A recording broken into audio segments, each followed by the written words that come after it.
Hello everyone. आज हम लोग इस वीडियो में sexual reproduction in flowering plant में कुछ पीवाईक्यू करेंगे। ये पीवाईक्यू काफी इम्पोर्टेंट है। इनसे आपको आइडिया मिलेगा कि आपको किस लेवल का क्वेश्चन का प्रैक्टिस करना है। तो आइए सबसे फर्स्ट क्वेश्चन देखते हैं। फर्स्ट क्वेश्चन हमें मैच करना है लिस्ट ए को लिस्ट बी से। सबसे पहला स्टेटमेंट दिया गया है अस्क्यूटेलम। अस्क्यूटेलम कहाँ मैच होगा? अस्क्यूटेलम मैच होगा हमारा cotyledon of monocot, option number 2। Non albuminous seed कहाँ मैच होगा?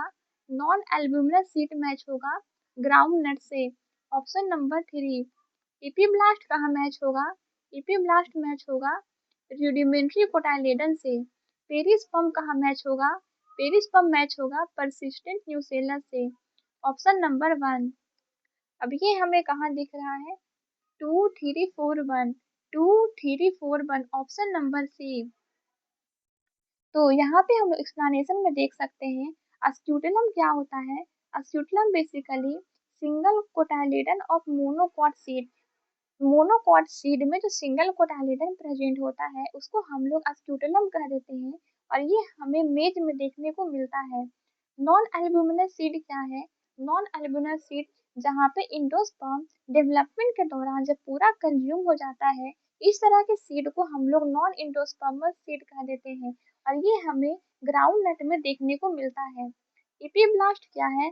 अ small rudimentary cotyledon present in monocot seed. Monocot seed में स्मॉल रूडिमेंट्री कोटाइलेडन प्रेजेंट होता है, जिसको हम लोग इपीब्लास्ट कह देते हैं। अब ये पेरिस्पर्म क्या है? परसिस्टेंट परसिस्टेंट न्यूसेलस, यानी कि कुछ प्लांट में न्यूसेलस बचा रह जाता है, जिसको हम लोग पेरिस्पर्म कह देते हैं, और ये बेसिकली ब्लैक पेपर में देखने को मिलता है। ये हमारा क्वेश्चन नंबर 1 था। अब हम लोग क्वेश्चन नंबर 2 पे बात करेंगे। असर्शन एंड रीजन है। असर्शन में दिया गया है both wind and water pollinated flower are not very colourful and do not produce nectar. जो भी wind and water pollinated flower होते हैं उनका कलर, उनका फ्लावर का कलर बहुत ज़्यादा कलरफुल नहीं होता है, और वो नेक्टर भी प्रोड्यूस नहीं करते हैं। और रीजन में दिया गया है the flower produce enormous amount of pollen grain in wind and water pollinated flower, यानी कि जो भी wind and water pollinated flower होते हैं इनको बहुत सारा पॉलन ग्रेन बनाना पड़ता है। तो हमारा असर्शन में बोला गया है कि जो भी wind and water pollinated flower हैं वो ज़्यादा कलरफुल नहीं होते हैं और वो नेक्टर भी प्रोड्यूस नहीं करते हैं। तो इसका रीजन होता क्योंकि इनको कोई इंसेक्ट को अट्रैक्ट करने का रिक्वायरमेंट नहीं है, इसीलिए इनके फ्लावर का कलर अट्रैक्टिव नहीं होता है और ये नेक्टर भी प्रोड्यूस नहीं करते हैं। और रीजन में हमें दिया गया है the flower produce enormous amount of pollen grain. तो ये इसलिए होता है क्योंकि इसमें जो पॉलिनेशन है ये एक चांस इवेंट है, इसीलिए बहुत सारे पॉलन ग्रेन लॉस हो जाता है। इसलिए इसको कंपनसेट करने के लिए इन लोगों को ज़्यादा पॉलन ग्रेन बनाना पड़ता है। तो हमारा स्टेटमेंट ए भी सही है और हमारा रीजन भी सही है, लेकिन रीजन असर्शन को एक्सप्लेन नहीं कर पा रहा है, इसीलिए हमारा ऑप्शन हो जाएगा both assertion and reason are true but reason is not correct explanation of assertion. Option number D हमारा करेक्ट आंसर है। यहाँ पे हम देख सकते हैं कि एबायोटिक पॉलिनेटेड फ्लावर जो होते हैं वो सोई नहीं होते हैं और वो नेक्टर भी प्रोड्यूस नहीं करते हैं। Large amount of pollen grain इसलिए बनता है ताकि जो भी लॉस हो जाता है उसको कंपनसेट किया जा सके। अब हम लोग नेक्स्ट क्वेश्चन पे मूव करते हैं। नेक्स्ट क्वेश्चन में दिया गया है cells of tapetum possesses dense cytoplasm and generally have more than one nucleus। Tapetum का जो सेल होता है उसमें एक से अधिक न्यूक्लियस प्रेजेंट होते हैं। यह स्टेटमेंट सही है। अब हमें रीजन में दिया गया है presence of more than one nucleus in the tapetum increases the efficiency of nourishing the developing microspore mother cell। Reason भी करेक्ट है और ये एक्सप्लेन भी कर पा रहा है। टैप्टम के सेल में एक से अधिक न्यूक्लियस प्रेजेंट इसलिए होता है ताकि इससे इफिशियंसी इंक्रीज हो जाती है। जो भी पॉलन ग्रेन नरिश हो रहे होते हैं इसका इफिशियंसी इंक्रीज हो जाता है, इसीलिए हमारा रीजन असर्शन को एक्सप्लेन कर पा रहा है। इसलिए इसमें हमारा आंसर हो जाएगा both assertion and reason are true and reason is the correct explanation of assertion. Option number C इसका करेक्ट आंसर है। एक्सप्लेनेशन में हम देख सकते हैं टैप्टम इनरमोस्ट लेयर है जो कि रिच है साइटोप्लाज्म में और ये मल्टी न्यूक्लिएट होता है। मल्टी न्यूक्लिएट होता है और ये न्यूट्रिशन प्रोवाइड करता है डेवलपिंग माइक्रोस्पोर को, इसीलिए हमारा रीजन एसर्शन को एक्सप्लेन कर पा रहा है। क्वेश्चन नंबर 4 में हमें दिया गया है how many mitotic and meiotic division need to occur for the development और mature female gametophyte from a microspore mother cell in an angiosperm plant. एक एंजियोस्पर्म प्लांट में हमें एक फीमेल गैमेटोफाइट को बनाने के लिए कितने माइटोसिस और मियोसिस का रिक्वायरमेंट होगा, ये हमसे पूछा गया है। तो सबसे पहले हम बात करते हैं, एक हमारा माइक्रोस्पोर मदर सेल है, हमारा माइक्रोस्पोर मदर सेल है। इसमें सबसे पहले एक बार मियोसिस होगा, एक बार मियोसिस होगा। मियोसिस के पश्चात हमारे पास चार मेगास्पोर बनेंगे, चार मेगास्पोर, उसमें से तीन मेगास्पोर डिजनरेट कर जाते हैं, केवल एक मेगास्पोर फंक्शनल बचता है और ये फंक्शनल मेगास्पोर, ये हमारा फंक्शनल मेगास्पोर है। और इस फंक्शनल मेगास्पोर में एक बार माइटोसिस होगा, एक बार माइटोसिस होगा तो इसके न्यूक्लियस डिवाइड कर जाएंगे और ये न्यूक्लियस अपोजिट पोल की ओर मूव करेंगे।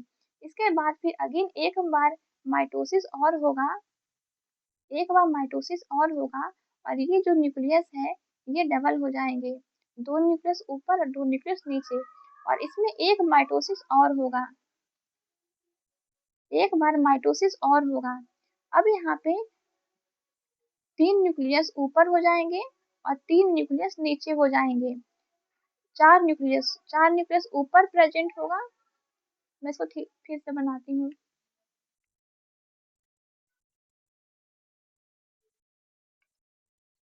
तो यहाँ पे हमारा, यहाँ पे ये भी माइटोसिस से डिवाइड करेगा, ये भी माइटोसिस से डिवाइड करेगा।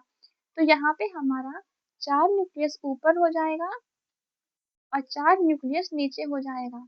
अब ये अरेंज होंगे, अब ये अरेंजमेंट के पश्चात तीन न्यूक्लियस ऊपर रहेगा, तीन न्यूक्लियस नीचे रहेगा और दो न्यूक्लियस सेंटर में मूव कर जाएंगे।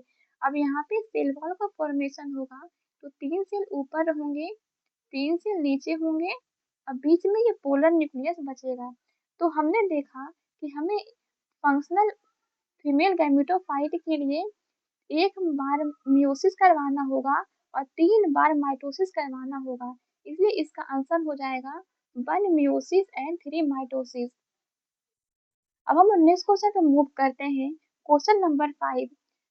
इसमें असर्शन एंड रीजन दिया गया है। असर्शन में है a typical unfertilised angiosperm embryo sac at maturity is 8 nucleate and 7 celled। Angiosperm में जो एम्ब्रियो सैक होता है मैच्योरिटी पे, उसमें 8 न्यूक्लियस और 7 सेल प्रेजेंट होते हैं। तो इसको अभी हमने देखा था, ये हमारा एम्ब्रियो सैक है, इसमें हमारा तीन न्यूक्लियस ऊपर था और तीन न्यूक्लियस नीचे और दो न्यूक्लियस बीच में, यानी कि हमारा 8 न्यूक्लियस प्रेजेंट होता है। और सेल का बात करें तो तीन सेल ऊपर प्रेजेंट होगा, तीन सेल नीचे प्रेजेंट होगा और ये एक सेंट्रल सेल, यानी कि 7 सेल और 8 न्यूक्लियट कंडीशन होती है। तो ये असर्शन हमारा करेक्ट है। रीजन में दिया गया है एक apparatus has two polar nuclei. तो ये स्टेटमेंट गलत है, एक एपरेटस के पास दो पोलर न्यूक्लियाई नहीं होती है। एक एपरेटस में हमारा, एक एपरेटस में एक प्रेजेंट होता है और इसके अलावा दो सिनर्जिक प्रेजेंट होते हैं। तो ये हमारा स्टेटमेंट गलत है, इसलिए इसका आंसर हो जाएगा assertion is true but reason is false. अब हम लोग नेक्स्ट क्वेश्चन पर मूव करते हैं, क्वेश्चन नंबर 6। क्वेश्चन नंबर 6 में स्टेटमेंट 1 दिया गया है fig fruit is a non vegetarian fruit as it has include fig wasp in it. ये स्टेटमेंट गलत है, फिग फ्रूट हमारा नॉन वेजिटेरियन फ्रूट नहीं होता है। जो फिग बास्प उसमें प्रेजेंट होते हैं वो नॉन लिविंग होते हैं, और ये जो फिग बास्प का बॉडी है ये इंजाइम के मदद से ये डाइजेस्ट हो जाता है, इसीलिए हम लोग फिग फ्रूट को नॉन वेजिटेरियन फ्रूट नहीं कहते हैं। ये स्टेटमेंट हमारा गलत है। स्टेटमेंट 2 में दिया गया है fig wasp and fig tree exhibit mutual relationship as fig wasp complete its life cycle in fig fruit and fig fruit get pollinated by pig wasp. ये स्टेटमेंट हमारा यहाँ तक सही है, लेकिन यहाँ पे इसने बोल दिया pig fruit get pollinated by pig wasp. यहाँ पे पिग फ्रूट नहीं होता है, वो फ्लावर होता है, इसलिए ये स्टेटमेंट भी हमारा गलत है। तो क्वेश्चन नंबर 6 का हो जाएगा both statement 1 and 2 are incorrect. तो ये कुछ क्वेश्चन थे section reproduction in flowering plant से, आपको इसमें से बहुत सारा कॉन्सेप्ट सीखने को मिला होगा। तो आप ऐसे ही पीवाईक्यू क्वेश्चन का प्रैक्टिस करिए, जहाँ पे आपको हर एक ऑप्शन को देखना है और उसको ऑप्शन को समझना है। हो सकता है कि ये जो ऑप्शन है वो नेक्स्ट एग्जाम में एज अ क्वेश्चन आ जाए, इसलिए आपको पीवाईक्यू अच्छे से करना है। तो मिलते हैं नेक्स्ट वीडियो में। Thank you.